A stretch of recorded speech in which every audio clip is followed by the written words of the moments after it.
Good morning, friends. Today we are learning renewable energy technologies. Myself, Dr. Satish Esri Kame, and our today's topic is unit number 5, micro hydropower plant. After learning this chapter, we'll able to use micro hydropower technologies wherever feasible. All you know about the hydropower plants, which capture the energy of falling water to generate electricity, and a turbine convert the kinetic energy of falling water into mechanical energy. Then a generator which is attached to the turbine converts the mechanical energy into electrical energy. Although there are several ways to harness the moving water to produce energy, run of the river system which do not require large storage reservoir are often used for micro hydropower and sometimes for small scale hydro projects. For runoff river water hydro projects, a portion of river water is diverted to a channel, pipeline or pressurized pipeline, it also called as penstock, that delivers it to the water wheel or turbine. And the moving water rotates the wheel or turbine, which spins the shaft.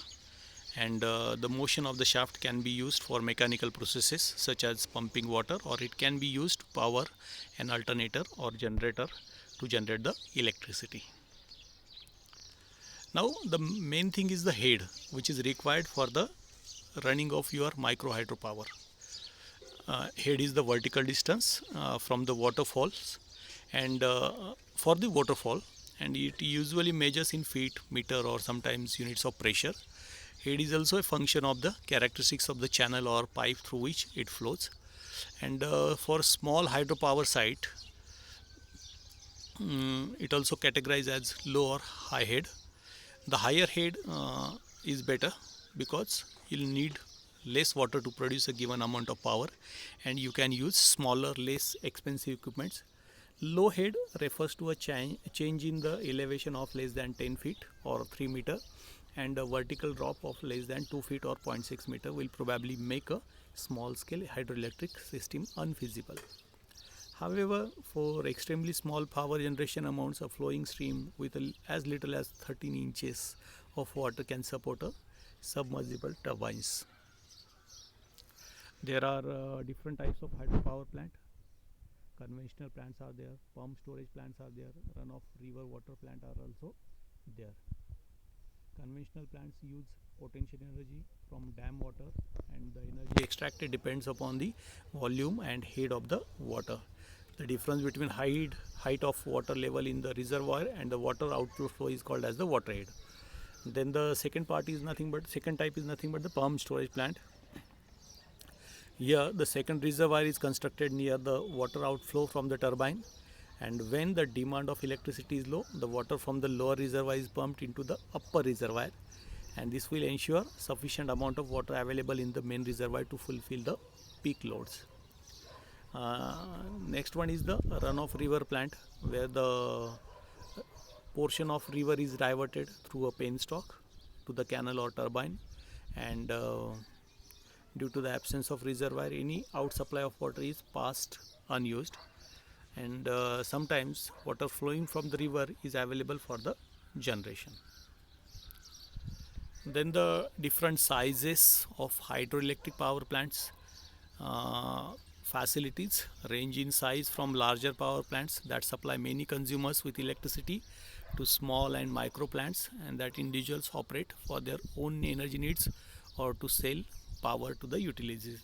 There are different power plants: large, medium, small, mini, micro, 100 megawattage for large hydropower, then 15 to 100 megawattage for medium hydropower, then 1 to 15 megawattage for small, 100 kilowattage to 1 megawatt for mini hydropower, and the capacity from 5 kilowattage to 100 kilowatt comes under the micro hydropower plant. It can produce enough electricity for home, farm, ranch, or villages, and it can be one of the most simple and consistent forms of renewable energy on your property. And if you have water flowing through your property, you might consider a building a small hydropower system to generate electricity. Micro hydropower system usually generate up to 100 kilowatt of electricity, and most hydropower system used for homeowners and small business owners, including farmers and ranchers, would qualify as micro hydropower system. But a 10 kilowatt micro hydropower system generally can provide enough power for a large home, a small resort, or a hobby farm. It needs turbine, pump, or water wheels to transform energy of flowing water into rotational energy, and which is then converted into electricity. Then again there is a one hydropower plant Pico, which is ranges less than 5 kilowattage. And these micro hydro system components, it consists of different parts.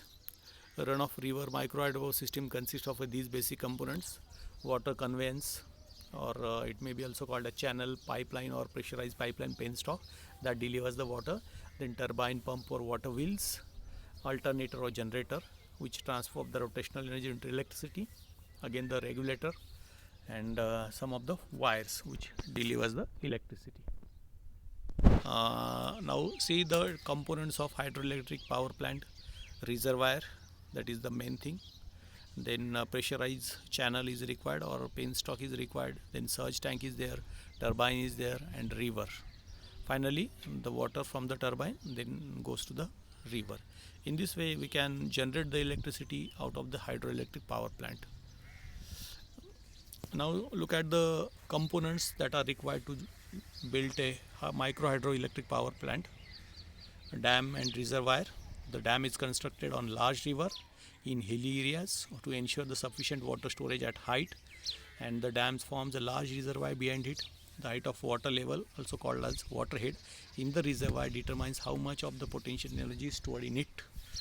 Then the intake gate or the control gate. Water from the reservoir is allowed to flow through the penstock to the turbine, and the amount of water which is to be released in the penstock can be controlled by a control gate.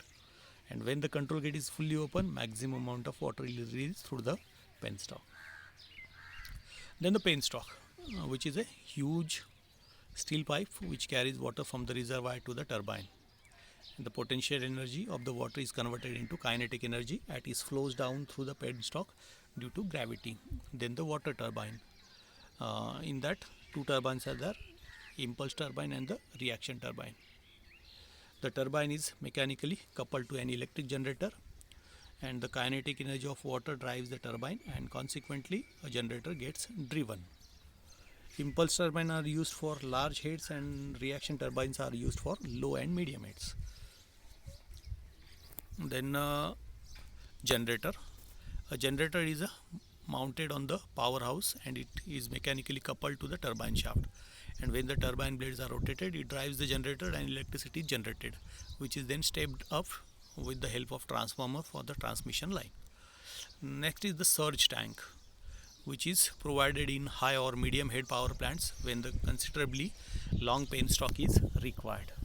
A surge tank is a small reservoir or a tank which is open at the top, and it is fitted between the reservoir and the powerhouse. The water level in the surge tank rises or falls to reduce the pressure swings in the penstock. When there is a sudden reduction in load on the turbine, the governor closes the gates of the turbine to reduce the water flow. This causes pressure to increase abnormally in the penstock, and this is prevented by using a surge tank in which the water level rises to reduce the pressure. On the other hand, the surge tank provides excess water needed when the gates are suddenly opened to meet the increased load demand. And finally, the electrical equipments are there, which is required for the hydroelectric power station, and which includes alternator, transformer, circuit breakers, and other switching and protective devices. So this is the hydroelectric dam. We'll see the reservoir, then gates, penstock, again the generator and powerhouse is also there, turbine, and the outflow from the turbine goes to the river, and through the generator we can produce the electricity that can be transformed through the transformer to the long distance power lines In this way, these hydroelectric dams are constructed and to be available for the study. Thank you.